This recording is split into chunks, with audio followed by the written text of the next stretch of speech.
Watch the Jasmine Crockett just roast. I'm talking about roast the Republicans for not releasing the Epstein file. Watch this. Check this out. So much.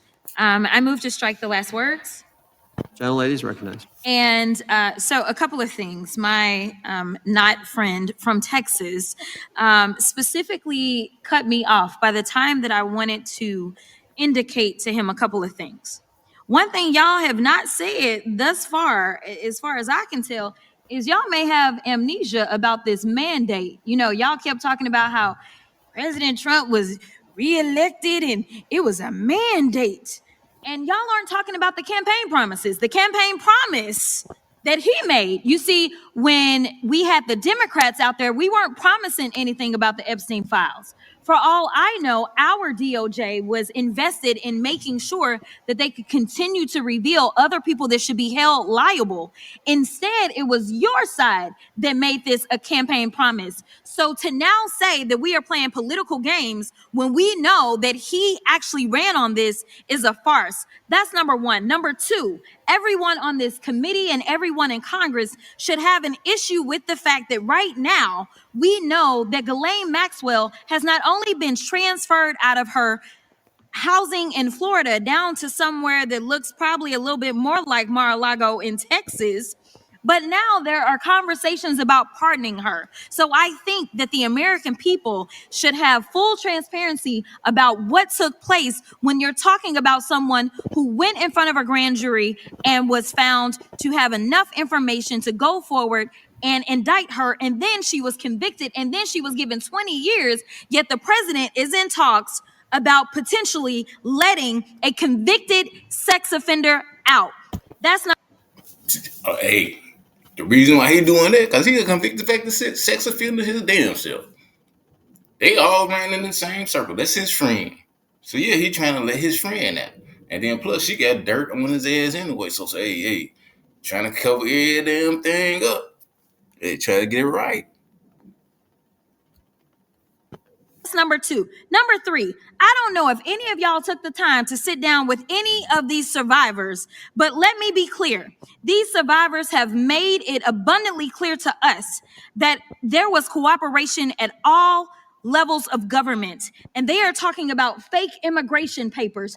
And they're talking about fake modeling agencies. For all we know, there are people that are still embedded in our federal government that allowed for this to take place, that were profiting from this. So yes, this is relevant to what we're talking about. The fourth thing that I want to say is I'm tired of y'all cherry picking one horrible event, because that's what y'all do. Y'all find one terrible situation that took place, and then you say that person's name and you wear it out and you make it political.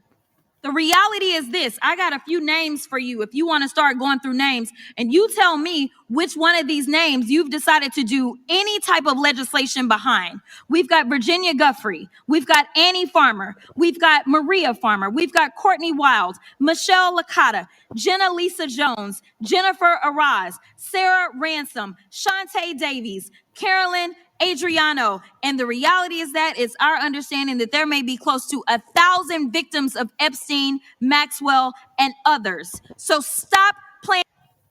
1,000 fucking victims from Maxwell and others. And the FBI ain't talked to Dan and them. None of them. Well, not this FBI. None of them. You know what I'm saying? They trying to release every fans. You know what I'm saying? The witnesses have been out there in terms of, hey, ain't nobody talked to us in years. You know what I'm saying? So how are they going to, Elaine Maxwell, how the hell are they going to send her to a unsecured prison without talking to the witnesses? Y'all, this right, go ahead. Y'all, we're going to get into it. Playing these games and acting like you care about one particular situation. You take a situation and then you exploit what has happened to not only that person, but you exploit those families and you make it a game. Stop just throwing a random dead person's name on something for your own political expediency. If you want to start talking about actually solving something, then maybe we should go to the other campaign promises, the ones that allegedly gave y'all a mandate. When he said he was going to lower prices on day one, yet that didn't happen. When he said that he was going to be ending wars on day one, yet that didn't happen. Where he said that he was going to save the American people, yet that didn't happen. Because as we know, in that big ugly bill that every single one of you voted for, except for Mr. Massey, because he seemingly is the only one that's got any sense over there, y'all voted for that bill. And the last time I checked, it's driving us further into debt while kicking people off of their health care, in addition to making sure that billionaires, which I would not be surprised if we start to roll out those names and a number of those same billionaires, because these weren't $2, well, they weren't $2 Johns. That's not what I got from the information. So stop telling us that you care. Show us that you care. Show those survivors that you care. Sign the daggone discharge petition. Sit down and hear their stories, and then tell them to their faces that because your leader does not want to talk about this, that is who you have pledged your loyalty to and your fealty to, and you're not going to protect them, and you're not going to protect others that are suffering right now and others that will suffer in the future. And I will yield. Mm-hmm. Hey, girl, yeah. Cook 'em.